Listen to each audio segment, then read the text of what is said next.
ये astrological horoscope है जिसको जायचा बोलते हैं उर्दू में। एक पेशेंट हैं जिनका रिलेशनशिप प्रॉब्लम है हस्बैंड वाइफ का, तो उन्होंने जायचा बनवाया कि क्या मसला है। एक हमने उनका जेमस्टोन चूज़ किया, उसके बाद देखा जो प्लानिटरी स्टेटस है, यानी कि जो सितारों का जो चलन है वो कहीं उल्टा तो नहीं है, सितारों की गर्दिश तो नहीं है।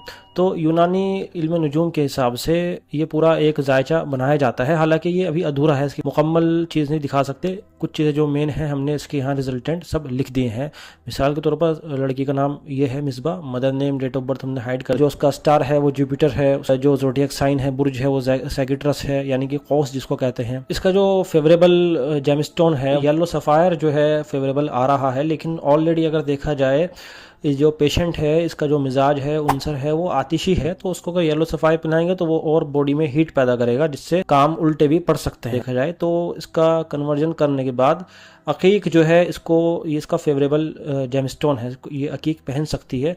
अकीक पहनने के बाद इसको वीक में या 10 दिन में एक मरतबा इसको एनर्जाइज करना पड़ता है। एनर्जाइज करने का मतलब ये होता है कि कुछ वज़ाइफ रहते हैं, कुछ एसबी और जिक्र रहता है, जिसको पढ़ने के बाद ये पत्थर एनर्जाइज होता है अल्लाह के हुक्म से, और जो रिलेशनशिप प्रॉब्लम है इंशाल्लाह उसमें सुधार आएगा। उसके बाद जो उसकी वीकनेस है वो बताई है इसमें, ये जो है सडन एंगर, यानी कि एकदम से गुस्सा, इम्पल्सिव डिसीजन मतलब कि एकदम से डिसीजन लेना, रिस्क ऑफ एसिडिटी, ठीक है, एसिडिटी की प्रॉब्लम रहती है, और एनजाइटी वगैरह रहती है। तो वाकई में जो है ये इसको प्रॉब्लम है। के ऊपर देखिए आप, ये प्राइमरी एलिमेंट जो उसका है ये फायरी है, इसका जो उनसर है मिजाज है वो गर्म है, ठीक है, तो उसको गर्म नहीं दे सकते, इसको ठंडा ही दिया जाएगा। इसका जो कन्वर्जन होता है अकीक होता है, अकीक जो है वो कॉमन न्यूट्रल होता है।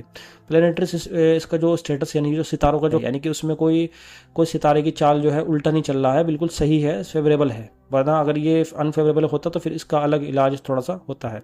स्पेशल रेमेडी जो उसकी है, जो उसको दिया जाता है इसमें, तो हम डेली के कुछ वज़ाइफ बताते हैं जो ख़ास होते हैं। फिर एक पावरफुल कुछ नक्श तावीज़ात जलाने के होते हैं इस तरह के, जो रुजत को ख़त्म करते हैं और जो रिलेशनशिप प्रॉब्लम में जो दिक्कतें आ रही हैं उसको ख़त्म करते हैं। फिर एरोमा थेरेपी के लिए कुछ बखूर जो होता है उस पर पढ़ाई करके तैयार करके उसको दिया जाता है जलाने के लिए घर में। जो शौहर का जो जायचा है वो उसके पीछे है, वो हम दिखाना मुनासिब नहीं है।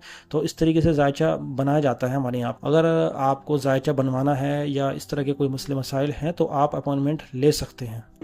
अल समद मरकज़ का पैगाम दूसरों तक ज़रूर शेयर करें। आप दूसरों के लिए सदका जारिया बनेंगे, अल्लाह पहले आपकी परेशानी ख़त्म फरमाएगा।